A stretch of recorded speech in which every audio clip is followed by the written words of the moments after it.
যারা ঝাল চাষি আছেন, চিন্তা করছেন ঝাল লাগাবো। ঝাল লাগাতে গেলে আপনারা জমি তৈরি থেকে লাগানো পর্যন্ত কি করবেন সেটি আপনাদেরকে বলবো। প্রথম কাজ হবে আপনাদের জমিটাকে সুন্দরভাবে পরিষ্কার করতে হবে। এই যে জমিটা দেখতে পাচ্ছেন এটা কিন্তু সুন্দর করে পরিষ্কার করা হয়েছে। পরিষ্কার করার পরে ২টা চাষ দিবেন। ২টা চাষ দেওয়ার পরে ওই জমিতে আবার গোবর সার দেবেন, যেটাকে বলা হয় জৈব সার। এই যে দেখতে পাচ্ছেন এই জমিতে কিন্তু গোবর সার দেওয়া রয়েছে, জৈব সার। এরপরে এইভাবে গোবর সার দেবেন। গোবর সার ছেটানোর পরে ওই জমিটাকে আবারও একটা চাষ দিতে হবে। চাষ দেওয়ার পরে আপনারা ওই জমিতে এবার সেচ দিবেন। আর যদি উপর থেকে পানি হয় তাহলে ভালো। তারপরে আপনারা জমিতে চারা রোপণ করতে পারবেন। কিভাবে করবেন সেটা আমি পরবর্তী ধাপে আপনাদেরকে জানানোর চেষ্টা করব। আপনাদের জমি চাষ করা শেষ হয়েছে, জমিতে সার দেওয়া শেষ হয়েছে, এবার সেচের পালা। যে আপনারা জমিতে সেচ দিবেন। আর যদি আকাশ থেকে পানি হয় তাহলে তো কোনো কথাই নেই, আপনারা আর তেল কিনে বা মেশিন করে সেচ দেওয়া লাগবে না। আর যদি পানি না হয় তাহলে সেচ দিবেন।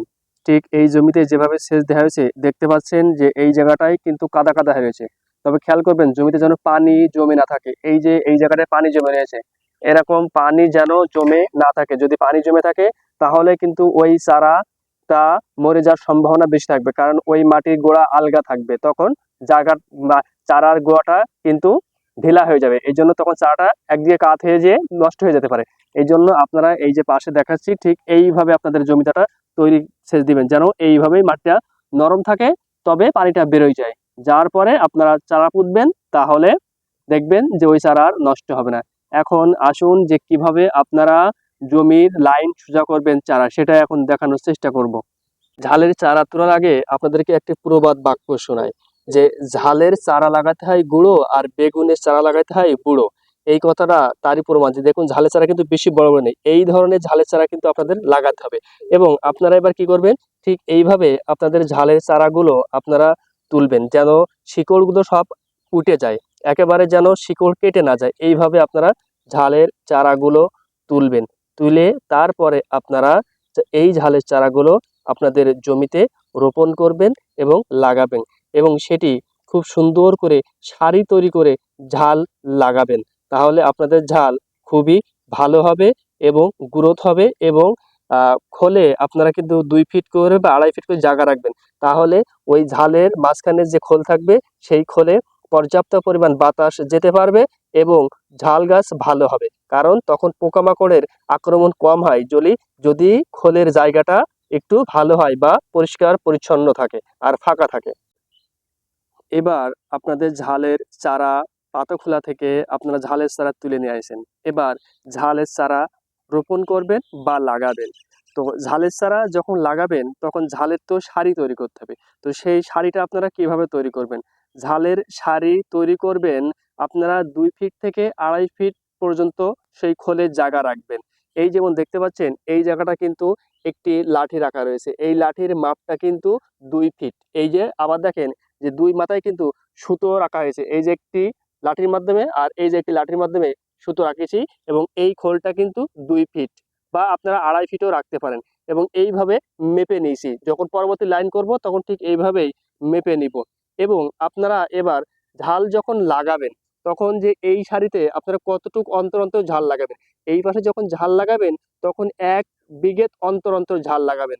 আর একটু ঘন লাগালে ভালো হবে, কারণ অনেক ক্ষেত্রে দেখা যাচ্ছে যেহেতু খরার সময় বা বৃষ্টিতে অনেক ক্ষেত্রে ঝালের চারা মারা যেতে পারে। এই জন্য আপনারা 1 বিঘে অন্তর অন্তর করে ঝালের চারা লাগাবেন। এই যে দেখুন যে কিভাবে 2টা সুতো, এই যে একটা সুতো আর এই দেখতে পাচ্ছেন একটা সুতো, এই 2টা সুতো দেখেন কত সুন্দর করে লাইন সোজা হয়েছে, দেখেন এই যে দেখতে পাচ্ছেন। ঠিক এইভাবে আপনারা ঝালের লাইন বা সারি তৈরি করবেন, তাহলে খুব ভালো হবে।